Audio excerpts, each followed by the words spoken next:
இன்னைக்கு கொத்தமல்லி தொக்கு எப்படி பண்றதுங்கறத பார்க்கலாம். அதுக்கு நான் வந்து ஒரு 4 கட்டு கொத்தமல்லி வாங்கி நல்லா க்ளீன் பண்ணி அலம்பி வச்சிருக்கேன். அலம்பிட்டு இத வந்து நல்லா ஆஞ்சுக்கோங்க. இந்த தண்டோட சேர்த்து போட்டீங்கன்னாக்கா உங்களுக்கு சக்கை நிக்கும். அதனால தண்டு எடுத்துருங்க.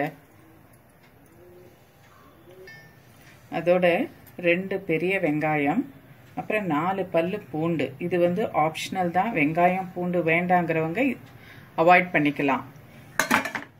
காஞ்ச மிளகாய் நான் ஒரு 4 எடுத்திருக்கேன். நம்ம அதுக்கப்புறம் மிளகாத்தூளும் கொஞ்சம் சேர்த்துக்கலாம். புளி நான் வந்து இது கொத்தமல்லியோடைய புளியும் போட்டு அரைச்சிடுவேன். ஒரு சிலர் வந்து புளியை கட்டியா கரைச்சும் விடுவாங்க, அப்படியும் பண்ணலாம். இதை வந்து நம்ம மிக்சியில அரைச்சிக்கலாம்.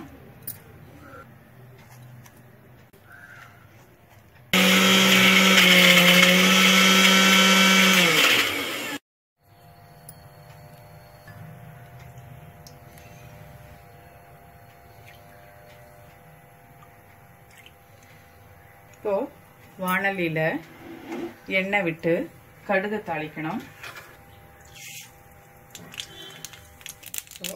கடுகு வெடிச்ச உடனே அதுல நம்ம அரைச்சி வச்சிருக்கிற விழுத விடணும். கொத்தமல்லி, புளி, காஞ்ச மிளகாய், வெங்காயம், பூண்டு எல்லாம் விட்டு அரைச்சிருக்கேன்.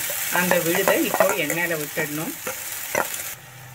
கொஞ்சமா மஞ்சத்தூள், தனியாத்தூள்,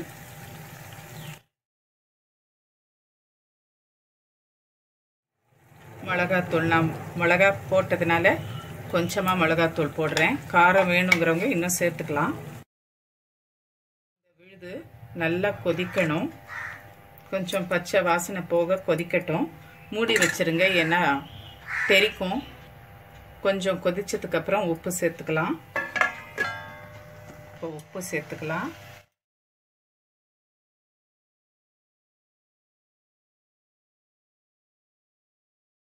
பச்சை வாசனை போயிடுச்சு.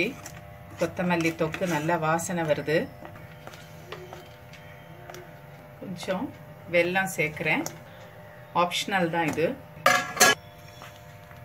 கொத்தமல்லி தொக்கு ரெடி ஆயிடுச்சு. கேஸ் ஆஃப் பண்ணிடுறேன். இந்த கொத்தமல்லி தொக்கு இட்லி, தோசை, சூடா சாதம் இதுக்கெல்லாம் ரொம்ப நல்லா இருக்கும். பிரெட்லையும் இது தடவி சாப்பிட்டா ரொம்ப டேஸ்டியா இருக்கும்.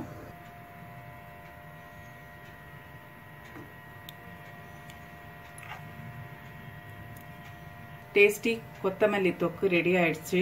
நீங்களும் ட்ரை பண்ணி பாருங்க. Please don't forget to subscribe. For more videos, click I.